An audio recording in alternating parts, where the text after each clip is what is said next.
Bulletin کا آغاز کریں گے۔ سب سے پہلے آپ کو بتائیں گے اسپیکر پنجاب اسمبلی چودھری پرویز الہی کے خلاف تحریک عدم اعتماد جمع۔ مسلم لیگ نون نے اسپیکر کے خلاف تحریک عدم اعتماد جمع کرا دی۔ تحریک عدم اعتماد اسپیشل سیکرٹری عامر حبیب کو جمع کروائی گئی۔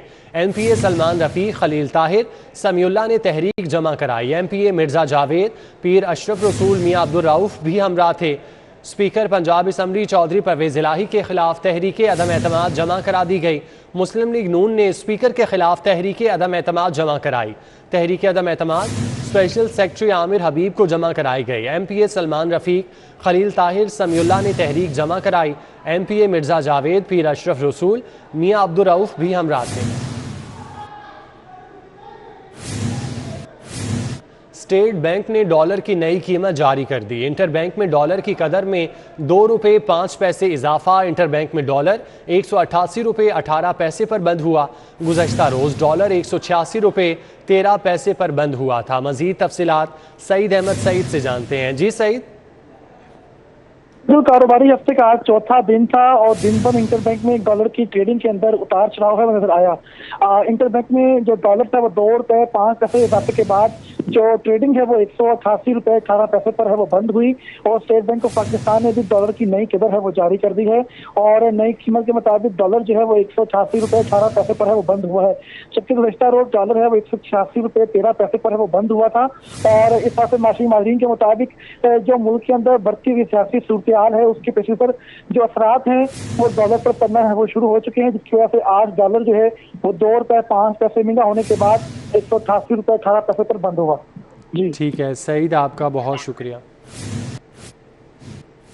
ایل ڈی اے کی ترقیاتی منصوبوں میں کارکردگی کا پول کھل گیا۔ فنڈز ہونے کے باوجود جاری ترقیاتی اسکیموں میں کارکردگی کا گراف 44%، نئی اسکیموں میں 54% رہا۔ ایل ڈی اے رواں مالی سال میں کوئی منصوبہ اور اسکیم 100% مکمل نہ کر سکا۔ مجموعی طور پر ڈیولپمنٹ اسکیموں پر فنڈز کے اخراجات کی کارکردگی 46% رہی ہے۔ رپورٹ کے مطابق ایل ڈی اے جاری شدہ 11 ارب کے فنڈز میں سے 5 ارب خرچ کر سکا، جبکہ L D A sports complexes کو مارچ میں مکمل کرنے کا دعویٰ بھی محض دعویٰ ہی ثابت ہوا۔ سب سے سست کارکردگی شالامار سپورٹس کمپلیکس کی 0 رہی، سنگھ پورہ کی 3%، کنال بینک کی ایم ای کی 4% رہی۔ افتتاح کے باوجود شیرہ والا گیٹ منصوبے کی کارکردگی 60%، شاہکام 39% اور گلاب دیوی کی 51% رہی۔ شہر کے مختلف جنکشنز پر ٹریفک سٹڈی کا منصوبہ اور شاہراہوں کا ڈیجیٹل گرافک سروے بھی 0 کارکردگی کے ساتھ عدم توجہی کا شکار رہا۔ برکی روڈ کی تعمیر و بحالی کے منصوبے کی کارکردگی 14% رہی۔ سگیاں منصوبے پر 78% فنڈز، بابو سابو پر 30% فنڈز استعمال کیے جا سکے۔ سٹی 42 نے فنڈز استعمال کرنے کی سمری اور کارکردگی رپورٹ کی کاپی حاصل کر لی۔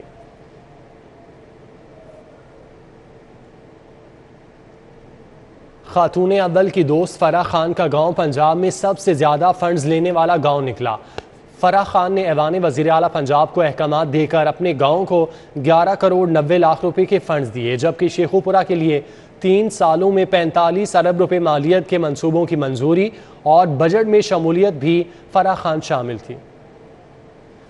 پنجاب میں پی ٹی آئی کے ٹکٹ ہولڈر کو بھی اتنا فنڈ کبھی نہیں ملا جتنا خاتون اول کی دوست فرح خان کے گاؤں کو دیا گیا۔ بجٹ دستاویزات کے مطابق فرح خان کے گاؤں یو سی گھنک میں 11 کروڑ روپے مالیت کے منصوبوں کی منظوری دی گئی، جس میں بیشتر تعمیراتی کام ہو چکے ہیں۔ دستاویزات کے مطابق خاتون اول کی دوست فرح کے گاؤں میں فیملی پارک اور اسٹیڈیم کے لیے بھی باقاعدہ فنڈ جاری کیا جا چکا ہے۔ فرح خان کے گاؤں میں سب سے زیادہ بجٹ سیوریج اور سڑکوں کی تعمیر اور ٹف ٹائلز پر دیا گیا۔ ذرائع نے بتایا کہ یہ فنڈ ایوان وزیر اعلیٰ کی سفارش پر دیا گیا۔ سرکاری آفیسر نے بتایا کہ پی ٹی آئی کے ٹکٹ ہولڈر کو کبھی اتنا فنڈ نہیں دیا گیا جتنا فرح خان کو دیا گیا۔ ذرائع نے یہ بھی بتایا کہ ضلع شیخو پورہ کو 3 سال میں 45 ارب روپے مالیت کے منصوبوں کی منظوری میں بھی فرح خان کی سفارش شامل تھی۔ سرکاری دستاویزات کے مطابق اب تک ضلع شیخو پورہ میں 18 ارب روپے خرچ کیے جا چکے ہیں۔ فرح خان کے گاؤں میں ترقیاتی کاموں کے لیے من پسند افراد کو ٹھیکوں سے نوازا گیا۔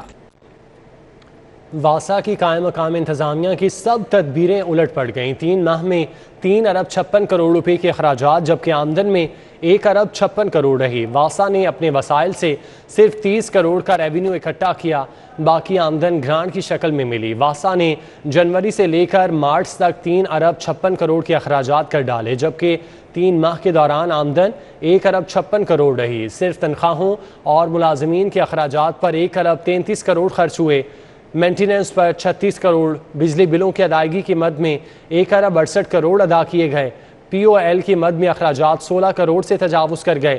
واسا کی آمدن میں سب سے بڑا حصہ 1 ارب حکومتی گرانٹ کا ہے۔ واسا 3 ماہ میں اپنے وسائل سے صرف 30 کروڑ کے قریب ریونیو اکٹھا کر سکا۔ ہائی اسکولوں کو ماڈل بنانے کے لیے جاری کروڑوں روپے کے فنڈ ضائع ہونے کا خدشہ۔ اعلانات کے باوجود موجودہ دور حکومت میں منصوبہ مکمل نہ ہو سکا۔ اسکول ایجوکیشن ڈپارٹمنٹ کی نااہلی کے باعث اسکولوں کو ماڈل بنانے کا منصوبہ ٹھپ پڑا ہے۔ 110 اسکولوں کو ماڈل بنایا جانا تھا۔ منصوبہ 3 سال قبل شروع کیا گیا تھا۔ تمام اسکولوں کے اکاؤنٹس میں کروڑوں روپے منتقل کیے گئے تھے۔ 110 اسکولوں میں لاہور کے 10 اسکول بھی شامل تھے۔ ماڈل اسکولوں میں جدید سہولیات کے ساتھ اساتذہ کی کمی کو پورا کیا جانا تھا۔ فنڈز استعمال نہ ہونے کے باعث رقم خرد برد ہونے کا امکان ہے۔ پرائیویٹ اسکولوں کی مشکلات مزید بڑھ گئیں۔ اسکول کونسل تشکیل نہ دینے والے اسکولوں کا لائسنس تجدید نہیں ہوگا۔ ایجوکیشن اتھارٹی لاہور نے نجی اسکولوں کو سخت احکامات جاری کر دیے۔ ڈسٹرکٹ ایجوکیشن اتھارٹی لاہور نے بڑا فیصلہ کیا ہے۔ اسکول کونسل تشکیل نہ دینے والے نجی اسکولوں کے لائسنس کی تجدید نہیں کی جائے گی۔ ہر سال نجی اسکولوں کو لائسنس کی تجدید کے لیے ایجوکیشن اتھارٹیز کو اپلائی کرنا ہوتا ہے۔ اپلائی کرنے پر ایجوکیشن اتھارٹی کی جانب سے نجی اسکولوں کو لائسنس میں 1 سال کی توسیع دی جاتی ہے۔ ہائی کورٹ کے احکامات کے مطابق ہر اسکول کے لیے کونسل کا قیام لازمی ہے۔ ریجنل ٹیکس آفس نے مارچ میں 20 ارب 74 کروڑ روپے کے محصولات اکٹھے کر لیے۔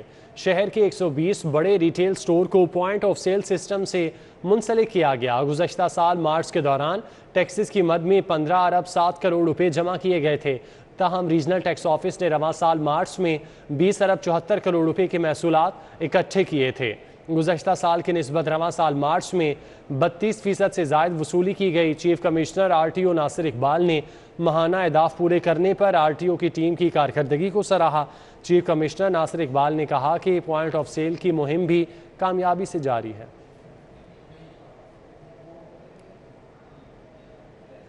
کنگ ایڈورڈ میڈیکل یونیورسٹی کے شعبہ سرجری کے زیر اہتمام جدید لیپروسکوپک مشین کی افتتاحی تقریب۔ مہمان خصوصی vice chancellor King Edward professor Khalid Masood Gondal تھے۔ تقریب میں CEO میو ہسپتال professor Saqib Saeed, MS doctor Munir Ahmad Malik, professor Abrar Ashraf Ali, professor Amir Afzal, professor Ahmad Aziz Qureshi, doctor Asadullah Khawaja اور دیگر موجود تھے۔ Vice chancellor professor Khalid Masood Gondal کا کہنا تھا اس مشین سے نہ صرف مریضوں کو فائدہ ہوگا بلکہ پوسٹ گریجویٹ ڈاکٹرز کی تربیت میں بھی معاون ثابت ہوگی۔ میو ہسپتال میں ایڈوانس لیپروسکوپک سرجری تو کافی سالوں سے جاری ہے لیکن ایمرجنسی میں اس کا آغاز قابل تعریف ہے۔ افطار دسترخوان چٹ پٹے سموسوں کے بغیر ادھورا ہے۔ بازاروں میں سموسوں کے سٹال سج گئے۔ گرم موسم کے باوجود لاہوریوں کا سموسوں کے بغیر گزارا نہیں۔ افطار دسترخوان چٹپٹے پکوانوں سے نہ سجا تو افطاری کا مزہ ادھورا رہتا ہے۔ لاہوری روایتی طور پر افطاری میں سموسے پسند کرتے ہیں۔ یہی وجہ ہے کہ ماہ رمضان المبارک کے مہینے میں اہم شاہراہوں اور چوراہوں میں سموسوں کے سٹالز لگ جاتے ہیں۔ شہریوں کا کہنا ہے گرمی کے باوجود سموسوں کے بغیر گزارا نہیں۔ افطاری میں اگر سموسے نہ ملیں تو لگتا ہے کہ ہم نے کچھ کھایا ہی نہیں ہے، تو جی لازمی حصہ ہمارے دسترخوان کا، اور آج سے نہیں، ہم نے تو بڑوں کو بھی یہی کھاتے دیکھے ہمیشہ سے۔ روز افطار اسی سے ہوتا ہے کھجور کے بعد۔ دسترخوان کے اندر یہی چیزیں ہوتی ہیں جو اپنا یہ سموسہ ہو گیا، چوری ہو گئی، اپنا چاٹ ہو گئی، فروٹ چاٹ ہو گئی، اپنا دہی بلے ہو گئے۔ سموسے کے بغیر جو دسترخوان وہ انکمپلیٹ ہے۔ میں بھی یہاں سموسے لینے روز آتا ہوں، ماشاءاللہ بہت زبردست سموسے ہیں ان کے۔ شہری گھروں پر بھی اہتمام کرتے ہیں جبکہ بیشتر افراد بازار سے سموسے لانے کو ترجیح دیتے ہیں۔ گرما گرم سموسے پودینے اور خوبانی کی چٹنی کے ساتھ کھائے جائیں تو مزہ دوبالا ہو جاتا ہے۔ کیمرہ مین خالد محمود کے ساتھ مائدہ وحید، سٹی 42۔ اب تک کے لیے اتنا ہی۔